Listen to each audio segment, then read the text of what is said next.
And to answer your question, I think digitalization is a process. Digitization is a process of going from analog to digital.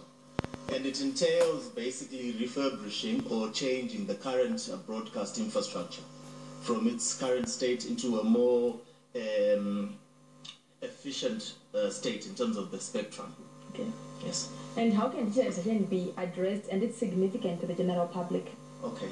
I think for me to answer that question fairly, we need to take a cue from the Minister Moyo and Minister Simon Kaya from what they said during the past few days.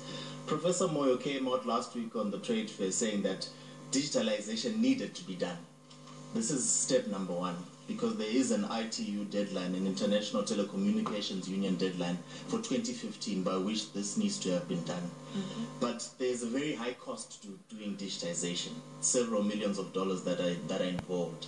And I think this is where Minister Kaya Moyo's sentiments that private sector needs to be involved kick in.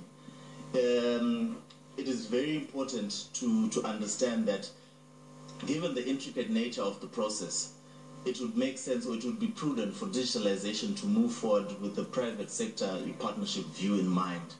For me, this is the most efficient or most promising way that this thing can move forward. Okay. Yeah. And what can broadcasters achieve in digitization? I think maybe let's not limit the question to just broadcasters. I think what can Zimbabwe achieve with digitization? Unlike most infrastructure-based projects like roads and energy, digitization allows the global world in an information age to have a very direct and open link to the platform. The process doesn't just benefit broadcasters. There's what's called a digital dividend, which is basically excess spectrum that occurs when you digitize.